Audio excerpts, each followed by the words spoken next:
Amados irmãos, a graça e a paz do Senhor, Cláudio Souza, canal Discipulando com a Bíblia, trazendo resumos das nossas lições da nossa revista de Escola Bíblica Dominical.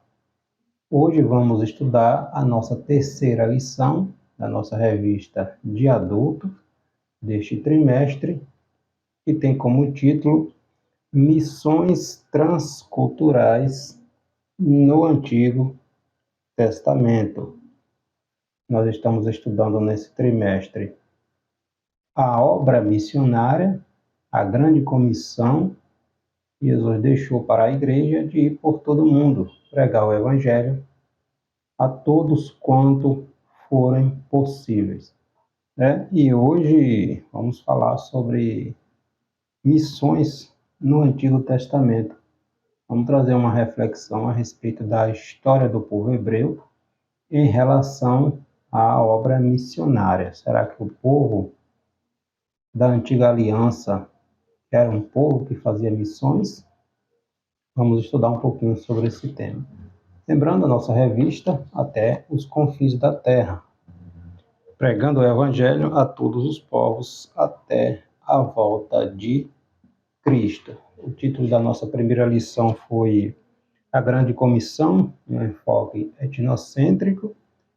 Semana passada, nossa segunda lição, Missões Transculturais, a sua origem na natureza de Deus, pegando ali a história também do Antigo Testamento, mostrando que missão não começou na igreja, missão começou em Deus, desde o Gênesis, capítulo 3, versículo 15, quando Deus disse que da semente da mulher nasceria aquele que esmagaria a cabeça da serpente. Missão está ali. Então, ao longo da história, Deus trabalhou para que o seu plano, para que o seu propósito viesse a acontecer. O nosso textuário dessa nossa terceira lição está no livro do profeta Isaías, capítulo 49, versículo 6. Disse mais: pouco é que sejas o meu servo, para restaurares as tribos de Jacó e tornares a trazer os guardados de Israel. Também te dei para a luz dos gentios, para serem a minha salvação até a extremidade da terra. Verdade prática, o amor de Deus para com as nações deve ser o mesmo objetivo de todos os que militam pela salvação das almas perdidas. Os objetivos desta nossa terceira lição: identificar Israel como um povo escolhido para um propósito missionário, demonstrar o amor de Deus para com as demais nações e relacionar as alianças de Deus com a humanidade no Antigo Testamento. A perspectiva global da salvação está presente, obviamente, em todo o Antigo Testamento. Missão, novamente, não começou lá no início da igreja, começou no início da história. Quando Adão pecou, o pecado entrou no mundo, houve a consequência, obviamente, da desobediência de Adão, mas Deus não deu as costas para o homem. Deus já tinha um plano de restauração. Obviamente que esse plano de restauração ele precisava ser desenvolvido, trabalhado e colocado em prática, concretizado. Então, Deus chama a partir de um homem, Abraão, e vem trabalhando ao longo da história para, no tempo estabelecido pela presciência de Deus, Jesus Cristo encarnou, viveu, morreu, ressuscitou e nos deu novamente o acesso a Deus. Jesus nos resgatou. Mesmo no Antigo Testamento, Deus já intencionava salvar todos os povos. Esse propósito é compreendido a partir da vocação, do chamado do povo israelita para ser um povo que revelasse o Deus de Abraão, de Isaac e de Jacó. Em Êxodo, capítulo 19, versículo 6, está lá. O propósito de Deus era que Israel fosse uma nação sacerdotal, que a partir de Israel as demais nações, os demais povos viessem a conhecer o único e verdadeiro Deus. Nosso texto bíblico em classe está em 1 Reis, capítulo 17, versículos 8, 9, 17 ao 22 e livro do profeta Jonas, capítulo 1, versículo 1 e 2. Então veio a ele a palavra do Senhor, dizendo: Levanta-te e vai a Serepta, que é de Sidom, e habita ali. Eis que eu ordenei ali a uma mulher viúva que te sustente. E depois destas coisas sucedeu que adoeceu o filho desta mulher, e dona da casa, e a sua doença se agravou muito, até que nele nenhum fôlego ficou. Então ela disse a Elias: Que tenho eu contigo, homem de Deus? Vieste tu a mim para trazeres à memória a minha iniquidade e matares meu filho? E ele lhe disse: Dá-me o teu filho. E ele o tomou no seu regaço e o levou para cima, ao quarto onde ele mesmo habitava, e o deitou em sua cama. E clamou ao Senhor e disse: Ó Senhor meu Deus, também até a esta viúva com quem eu moro afligiste, matando-lhe seu filho? Então se mediu sobre o menino 3 vezes e clamou ao Senhor e disse: Ó Senhor meu Deus, rogo-te que torne a alma deste menino a entrar nele. E o Senhor ouviu a voz de Elias, e a alma do menino tornou a entrar nele e reviveu. E veio a palavra do Senhor a Jonas, filho de Amitai, dizendo: Levanta-te, vai à grande cidade de Nínive e clama contra ela, porque a sua malícia subiu até mim.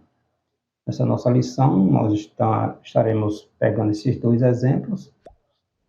O exemplo do profeta Elias com aquela viúva gentia, ali do território de Sidom, da comunidade de Serepta, e também o episódio do profeta Jonas sendo enviado a pregar a Nínive, a capital do reino assírio.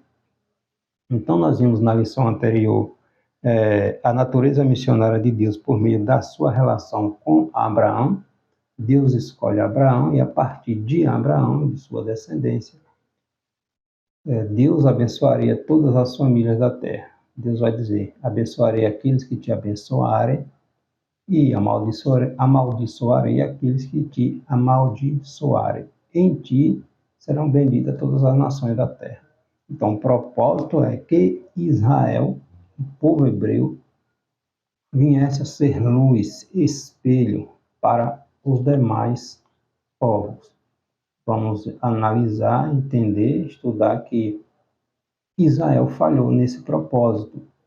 Israel, a nação israelita, não foi um povo que ia anunciar o Deus de Israel. O propósito era que as nações, a partir de Israel, viessem a conhecer o Deus verdadeiro. Mas, ao longo da história, o que nós observamos é o povo de Israel se misturando com aqueles povos, praticando aquelas religiões pagãs, adorando outros deuses. Então, Israel, de certa forma,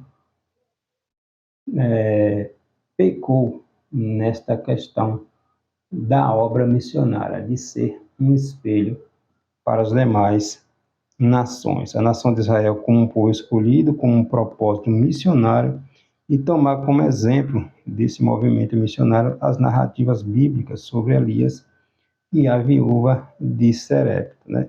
Então vamos analisar esse episódio, essa história, esse contexto missionário envolvendo o povo hebreu na antiga aliança, né? Vamos analisar a aliança de Deus com a humanidade a partir da nação de Israel, no Antigo Testamento, a partir ali do chamado de Abraão. O nosso primeiro tópico: Israel, um povo escolhido para um propósito missionário. O plano de Deus, né? Deus planejou desde os tempos antigos que o testemunho de Jesus Cristo fosse proclamado a todos os habitantes da terra. Está lá em Gênesis capítulo 12, versículo 3.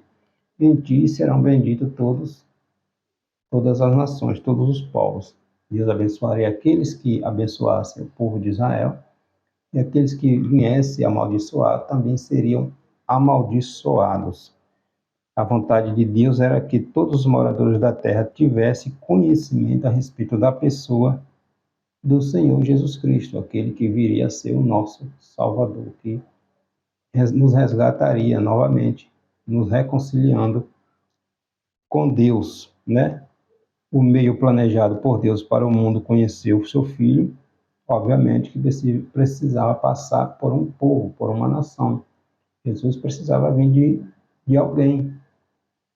Jesus precisava encarnar, nascer de uma mulher. Essa mulher precisava pertencer a um povo, né? Então, Deus chama Abraão, a partir de Abraão e de sua descendência, Jesus viria. Os planos de Deus não são frustrados.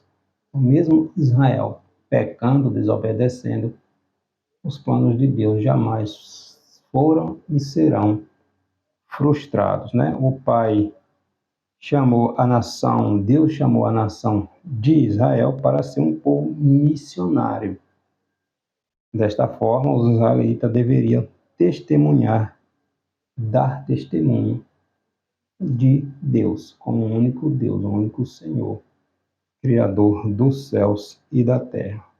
Os israelitas, de certa forma, falharam nesse propósito, né? Se contaminaram com as religiões pagãs dos povos das nações vizinhas, além de se preocuparem muito mais com a sua identidade nacional e racial, deixando de lado a vocação de serem testemunhas de Deus. Ou seja, o povo da aliança, da antiga aliança, não era um povo proselitista. Nós não vemos o povo de Israel saindo para pregar. Isso não acontece. O único episódio que nós vemos isso acontecendo, de certa forma, é quando Jonas é enviado, nós vamos ver mais na frente aqui, a Nínive. E mesmo assim Jonas retrucou, resistiu, para que aquele povo não fosse salvo. Jonas queria que os ninivitas fossem destruídos, né? Mas o propósito de Deus não era este. Desde o princípio, Deus queria que Israel viesse ser luz. A igreja hoje, ela é luz, ela é sal. Então ela tem que refletir a graça de Cristo, o brilho do Espírito Santo, para aqueles que estão no mundo venham desejar ter esta paz que nós temos. Logo, se nós nos misturamos com o mundo, somos iguais a todo mundo, então estamos pecando no propósito de Deus, na grande comissão, no ide do Senhor Jesus Cristo. Então, Israel, de certa forma, não foi um povo proselitista, um povo que ia anunciar o Evangelho, anunciar a salvação. Isso, no Novo Testamento, nós vamos ver nas nossas lições posteriores, vai ficar bem evidente, quando Jesus, já no início do seu ministério, começa viajando por aldeia e aldeia, cidade e cidade, pregando e anunciando o reino de Deus, diferentemente do que aconteceu no povo da antiga aliança, no Antigo Testamento. Então, os israelitas se contaminaram com as religiões pagãs dos povos vizinhos, além de se preocuparem muito mais com a sua identidade racial e nacional, ou seja, um povo fechado. Os israelitas, de certa forma, compreendiam e achavam que Deus era o Deus só deles, que Deus não deveria ser compartilhado para outros povos. Mas Deus veio não só para Israel, a partir de Israel, porque Deus precisava chamar um povo para a partir desta nação, deste povo, Jesus vir. Mas o propósito de Deus, desde o princípio, foi salvar toda a humanidade. Nós vamos ver isso bem nítido lá em João, capítulo 3, versículo 16. Porque Deus amou a humanidade. Ou seja, não está dizendo que Deus amou os israelitas apenas. Deus amou a humanidade, Deus amou o mundo, Deus amou o homem, com amor tão profundo, tão intenso, tão extraordinário, que deu seu Filho para morrer, para que a partir do sacrifício vicário de Cristo, todos nós viéssemos ser alcançados pela salvação, restaurados à comunhão com Deus, novamente em Cristo Jesus. Então, mesmo Israel falhando nesse propósito de ser luz para as nações, de ser espelho para as nações, os planos de Deus jamais foram frustrados. Deus trabalha na história, ao longo da história, e nada nem ninguém frustra, desfaz os planos do Senhor. A contribuição de Israel para o mundo, apesar de suas falhas, Deus tornou Israel uma bênção para as nações, de certa forma. Por quê? Porque nós vemos que,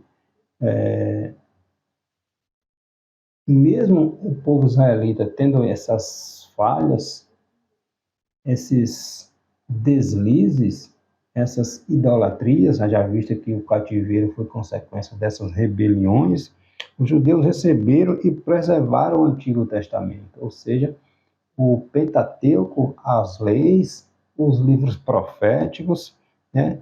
Os judeus receberam e preservaram o Antigo Testamento, traduzindo para o grego, que era a língua universal, logo após ali os gregos conquistarem os medos persas, né? O Império Medo-Persa, na liderança ali de Alexandre o Grande.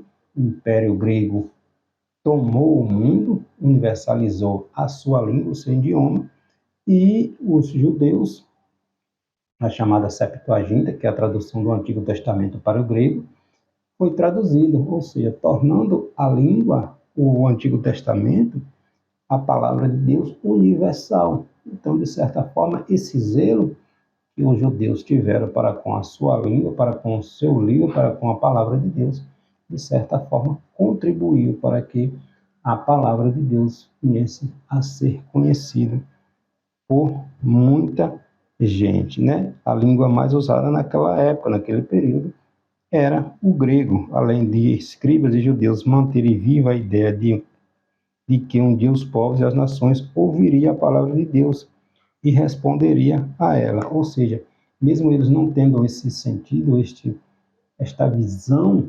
messiânica, as palavras dos profetas, escritas, traduzidas, estavam ali apontando que Jesus veio, Jesus viria, que o Messias viria, que o plano de Deus era resgatar, agregar todos quantos fosse possível, né, a uma só família, né, a igreja do Senhor Jesus Cristo, que vai ficar nítido lá no Novo Testamento. Então, a palavra Jesus Cristo, a palavra encarnada, veio de Israel como Salvador do mundo. Então, os planos de Deus jamais foram e serão frustrados. Deus chama um povo, um homem, diz: sai da tua terra, sai da casa de teu pai, sai do meio dos teus parentes e vai para um lugar que eu vou te mostrar. Ou seja, a partir de hoje tu vai seguir aquele para onde eu vou te encaminhar. Tu vai ser dependente de mim. Tu vai deixar a idolatria deste povo, as práticas pagãs deste povo, e tu vai ser direcionado agora por mim. Então, Abraão creu. Então, todos nós que cremos em Cristo, nos tornamos, pela fé, como Paulo vai dizer lá aos Romanos, filhos de Abraão. Então, em ti serão benditas todas as nações, ou seja, todos aqueles que em Cristo, que acreditam no sacrifício de Cristo, se tornam filhos de Abraão pela fé. Então, isto é o plano de Deus, que todos venham ter conhecimento da verdade. Mas o povo de Israel, a antiga aliança, falharam e feio nesse propósito de ser luz, espelho para as demais nações. Nosso segundo tópico é o amor de Deus para com outras nações, né? Os olhos de Deus sobre todos os povos. O plano de redenção, obviamente, é para todas as nações, não só para Israel. E nós vemos isso bem nítido no Antigo Testamento, um exemplo bem claro, que é, novamente, a questão de Jonas sendo enviado para pregar a capital da Síria, os ninivitas. No livro também profético encontramos várias profecias de restauração, incluindo um dia de futuro no qual as nações estarão entre os redimidos, juntamente com o povo remanescente, os israelitas. A viúva de Serepta e o profeta Elias. Nós temos aqui um episódio muito interessante, também onde Deus salva, restaura, cura uma mulher gentia, uma mulher sidônia. Um episódio registrado ali no livro de Reis, capítulo 1 Reis, capítulo 17. Serepta era uma antiga cidade fenícia, localizada próxima ao sul de Sidom. Sidom era a terra da rainha Jezabel. A rainha Jezabel que veio a ser esposa do rei Acabe, rei do reino do norte, um dos reis mais corrupto, mais idólatra do reino do norte, juntamente com sua ímpia esposa. E Elias profetizou a grande seca que haveria na terra, que castigaria Israel, ou seja, Acabe e Jezabel matando os profetas do Senhor. Está lá em 1 Reis capítulo 17. Deus chama o profeta Elias e Elias profetiza que sobre a sua palavra, dentro de 3 anos e meio aproximadamente, ali não choveria sobre a terra. Deus tira Elias de cena, manda Elias ir para um ribeiro, um lugar chamado ribeiro, um riacho, e Elias fica ali sendo mantido, alimentado pelos corvos, bebendo da água do ribeiro e aguardando a ordem de Deus. Acabe, Jezabel, procura Elias em todos os lugares praticamente, mas não encontrou Elias, porque Elias estava ali estrategicamente onde Deus havia colocado. Quando a água do ribeiro seca, daí Deus manda Elias ir para Serepta, esta comunidade onde Deus disse que tinha preparado uma viúva para alimentar o profeta, até que Deus o enviasse novamente para Samaria, para um embate ali entre Acabe, seus profetas, os profetas de Baal, os profetas de Azera, o episódio ali no Monte Carmelo, né? Então, quando Elias chega a Serepta, esta viúva, ela estava preparando sua última refeição, ou catando os últimos gravetos para fazer sua última refeição, tanto para ela quanto para sua filha. A seca que Elias havia previsto, havia profetizado, tinha atingido também o território sidônio, de Sidom. Obviamente, tudo estava seco, não tinha vegetação, 3 anos e meio sem chover sobre a terra, então a situação não estava fácil. Esta viúva estava catando seus gravetos para preparar sua última refeição. Então, o profeta chega, profetiza, ela prepara o bolo que o profeta pediu e Deus multiplicou o azeite e a farinha na botija da viúva, né? Quando Elias chega, ela estava preparando a última comida para que tinha em casa, já convencida de que ela e seu filho iriam morrer depois, porque não tinham mais recursos. Mas quando a viúva obedeceu a palavra do profeta, né, Elias, ela foi abençoada com o milagre da multiplicação do azeite e da farinha. Só que logo após esse milagre extraordinário, passado um certo tempo, o filho desta viúva adoece e morre. O filho desta viúva adoece e morre. Aí ela fica transtornada, obviamente, seu único filho, e aí pergunta ao profeta, né? O que tenho contigo, homem de Deus? Ela pergunta a Elias, o que tenho contigo, homem de Deus?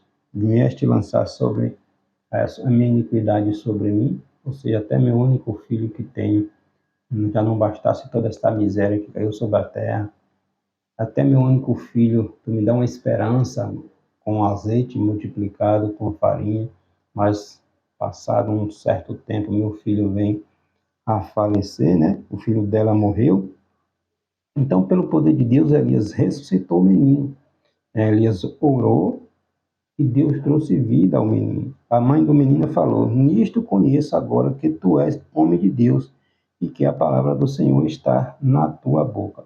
Ou seja, que coisa extraordinária. Esse episódio aqui é o primeiro registro na Bíblia de uma pessoa ressuscitando. O primeiro registro na Bíblia de uma pessoa ressuscitando é esse filho desta viúva aqui de Serepta, através da unção de Deus na vida do profeta Elias. Então nós vemos aqui um exemplo. Elias não foi evangelizar, mas nos mostra que Deus, o propósito de Deus não era salvar simplesmente os israelitas. Ela era uma mulher estrangeira. Nós vemos um exemplo também com a moabita Ruth, que era de Moabe, não era israelita. Nós vemos com Raabe, a mulher de Jericó, que salvou os espias, que escondeu os espias, que entrou na genealogia de Cristo. Também Ruth entrou na genealogia de Cristo.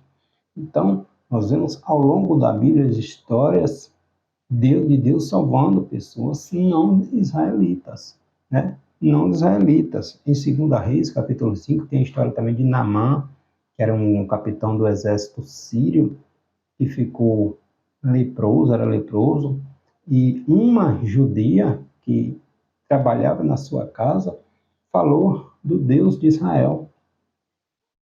E Naamã foi até Israel e Deus curou através ali do ministério do profeta Eliseu, né? Nós vemos em 2 Crônicas, capítulo 6, versículo de 32, a oração do profeta Salomão, quando ele vai dizer, ele havia construído o templo, estava na oração dedicando ali ao Senhor, e ele orando a Deus que se um estrangeiro também que viesse a orar ao Senhor, viesse chegar a Jerusalém ali no templo, orando ao Senhor, que o Senhor ouvisse a oração e respondesse. Ou seja, Deus trabalhando ao longo da história. Mesmo Israel falhando, de certo sentido, nesse propósito de ser uma nação missionária, né? Uma nação missionária, Deus sempre trabalhou para que seus planos viessem a concretizar. Existe na missiologia um termo chamado missão centrípeta e missão centrífuga. No Antigo Testamento nós vemos ali bem nítido a missão centrípeta, que é, ou seja, de fora para o centro. As pessoas, as nações sendo atraídas a Deus. Não vemos Israel indo evangelizar, indo anunciar, mas, de certa forma, pessoas sendo atraídas a conhecer o Deus de Israel. Ao longo da história, Deus realizando extraordinários milagres para o povo hebreu, mostrando para os demais povos que só o Senhor é Deus. Então, as pessoas, quando tinham conhecimento dos feitos que Deus realizava, isso despertava curiosidades e estes vinham para Israel conhecer o único e verdadeiro Deus. Então, Deus não falha em seus projetos. A missão de Jonas em Nínive, um outro grande exemplo. E aqui está nítido Deus enviando Jonas para pregar, para anunciar, né? Jonas saindo de Israel para pregar a um povo, a uma nação estrangeira. Jonas foi um dos poucos missionários bíblicos para o estrangeiro, para pregar uma nação gentia. Obviamente que nós conhecemos a história de Jonas. Jonas falhou também. Por quê? Porque Jonas não queria que os ninivitas fossem salvos. Tanto que Jonas desceu para Jope, pagou a sua passagem e embarcou num navio para ir para o outro extremo, né? Para bem longe dos ninivitas, da capital, a Síria, porque Jonas queria que aquele povo fosse destruído. Mas Deus destruiu? Não, porque o propósito de Deus não é destruir o homem, é salvar a humanidade. Jesus veio para resgatar todos. Obviamente nem todos aceitam, mas o plano de Deus de salvação é para toda a humanidade.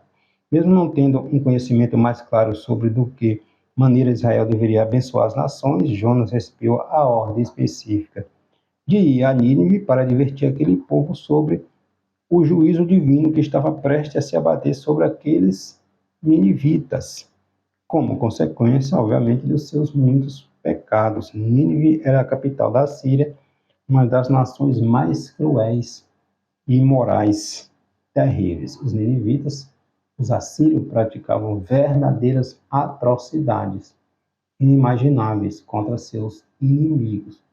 Mas Deus enviou o profeta com uma mensagem de juízo, mas também fica explícito ali uma mensagem de misericórdia. Ou seja, se Deus quisesse destruir os ninivitas, Deus não enviaria um profeta para avisar.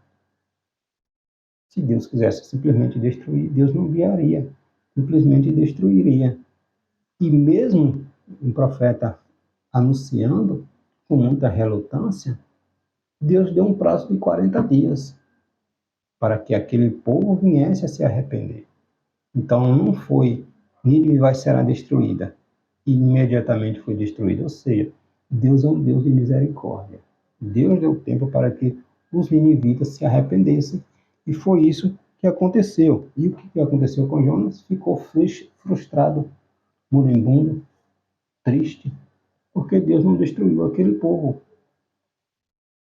Simplesmente porque Deus não destruiu. Jonas queria literalmente que os inimigos de Israel fossem exterminados, né? Então nós vemos um exemplo claro aqui. O profeta foi anunciar com muita relutância, mas desgostoso, porque Deus não destruiu os inimigos de Israel.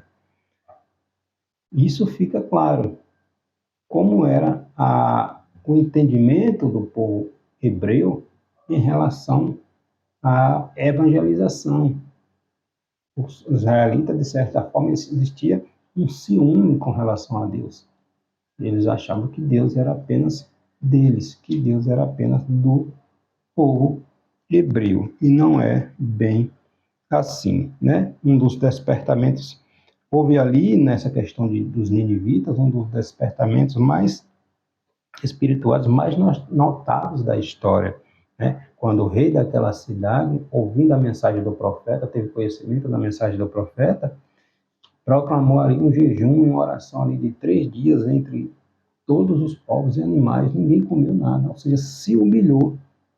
E por causa dessa humilhação, desse reconhecimento de Deus como único Deus, e que Deus iria destruir realmente, não houvesse arrependimento, Deus ouviu-os, Deus teve misericórdia, e aquela cidade, mais de 120 mil habitantes, foram poupados da destruição, porque Deus veio para salvar a humanidade, através de Cristo. O propósito de Deus não é destruir a humanidade, mas salvar. E Jonas não compreendia bem desta forma. E finalizando aqui a nossa lição, o nosso terceiro tópico, alianças entre Deus e a humanidade no Antigo Testamento. Deus é um Deus de alianças. Deus é um Deus que faz pactos. Nós vemos ao longo da história Deus fazendo alianças com o seu povo e o seu povo quebrando as alianças, né? Daí os resultados dos cativeiros para os reinos do norte e os reinos do sul, consequência das desobediências. Com a queda do homem, toda a criação ficou sujeita ao pecado, né? Entretanto, Deus providenciou meios para redimir a humanidade e restaurar a comunhão que havia perdido lá no Gênesis. Assim, Deus estabeleceu algumas alianças com o homem a fim de tornar conhecida a sua glória entre as nações, entre os povos, e receber deles a legítima adoração, né? Há na Bíblia alianças denominadas condicionais e alianças incondicionais entre Deus e o homem, entre Deus e a humanidade. Nós vemos a aliança edêmica, ali no período da inocência, a aliança adâmica, a aliança de Deus com Noé, a aliança de Deus com Abraão, a aliança de Deus ali no Monte Sinai com Moisés, a aliança renovada ali quando o povo entrou em Canaã, né? Então, Deus é um Deus de aliança. E aliança, nova aliança com Jesus Cristo, no episódio ali da Santa Ceia, quando Jesus disse, esta é a nova aliança que é entre mim e vós, ou seja, um novo pacto. Hoje nós somos corpo e igreja de Cristo. Então, Deus é um Deus de aliança. O homem é que quebra estas alianças, né? Então, a aliança incondicional é uma disposição soberana de Deus, né? É uma disposição soberana de Deus, mediante a qual ele estabelece um contrato incondicional ou declarativo com o homem, obrigando-se, em sua graça, por um juramento irrestrito, né, a conceder de sua própria iniciativa bênçãos para aqueles com quem Deus compactua esta aliança. Ou seja, Deus, em Gênesis capítulo 3, versículo 15, Deus diz que da semente da mulher nasceria aquele que iria esmagar a cabeça da serpente. Ou seja, o plano da salvação estava já sendo iniciado ali. Deus voltou atrás? De jeito nenhum. De jeito nenhum. Deus chama Abraão e faz uma aliança com Abraão, em que serão benditas todas as famílias da terra. Gênesis capítulo 12. Então Deus fez essa aliança com Abraão, renovou essa aliança com Abraão. E lá na frente Deus vai fazer aliança com os israelitas. Em Deuteronômio capítulo 28, versículo 28. Que são as chamadas alianças condicionais, ou seja, condicionadas à obediência do povo de Israel. A aliança condicional é uma proposta de Deus em que um contrato condicional e mútuo com o ser humano, segundo condições pré-estabelecidas. Deus promete conceder bênçãos especiais ao indivíduo, desde que este cumpra perfeitamente certas condições ali estabelecidas, bem como executar punições precisas em caso do não cumprimento. Em Deuteronômio capítulo 28, está lá as bênçãos que viriam sobre os israelitas se eles seguissem as ordenanças, os estatutos desta aliança com Deus, bem como as maldições que viriam se eles deixassem de seguir aquilo que estava estabelecido. O povo desobedeceu, quebrou esta aliança, e o resultado foi o cativeiro, tanto do Reino do Norte, também chamado de Israel, quanto o Reino do Sul, também chamado de Judá. Esta é a chamada aliança condicional, está condicionada a cumprir aquilo que está estabelecido na aliança, né? E o povo de Israel falhou feio nesse propósito, né? Por meio de suas alianças, Deus firmou um compromisso com o rei Davi de alcançar de alcance mundial, que resultou no advento do Senhor Jesus Cristo como Senhor, o Messias enviado por Deus para salvar a humanidade. Então, por meio de seus concertos, de suas alianças com os israelitas, Deus desejava que as outras nações reconhecessem os benefícios de seguir o único Deus verdadeiro e desejassem fazer parte desta família, desta comunidade da fé. Infelizmente, Israel falhou neste sentido. Então, concluindo a nossa lição, nós vimos que o plano de Deus abrange toda a humanidade, não foi só para os israelitas, né? Toda a humanidade. Seu alvo é revelar-se sua glória a todos os povos. Por diversas vezes, Israel, a nação, o povo da antiga aliança, foi advertida pelos profetas para não guardar a mensagem simplesmente para si, mas ser espalhada a todos os povos, né? Mas proclamá-lo entre as nações, a glória e a misericórdia do Senhor. Israel, de certa forma, não cumpriu esse propósito, mas os planos de Deus não foram frustrados. No tempo determinado, Jesus veio, e quando Jesus iniciou seu ministério, aí Jesus começou indo, enviando, pregando. Jesus não parou durante o seu ministério, viajando por todos os lugares possíveis, pregando e anunciando o reino de Deus. Enviou os seus discípulos, subiu para o céu e deixou esta grande comissão, esta grande responsabilidade com a igreja. Aí sim nós vemos a chamada missão centrífuga, ou seja, do centro para fora, de Israel, de Jerusalém, para o mundo. Aí nós vemos a grande comissão lá em Mateus capítulo 28, Marcos capítulo 16. Portanto, ide por todo mundo, pregar o evangelho a toda criatura. Né? Portanto, ide, ou seja, onde eu estou indo, onde eu chegar. E em Atos capítulo 1, versículo 8, nós precisamos estar revestidos de poder. Mas receberei o poder, a virtude do Espírito Santo para serem minhas testemunhas. Né? Ou seja, até os confins da terra. Até os confins da terra. Então, a missão centrífuga, nós vemos isso no Novo Testamento, do centro para fora, jogando para fora, espalhando. Ou seja, a igreja do Senhor tem esta incumbência, esta responsabilidade de anunciar, de continuar anunciando, pregando o reino de Deus. Na antiga aliança, no Antigo Testamento, não era o que acontecia. Era de fora para dentro.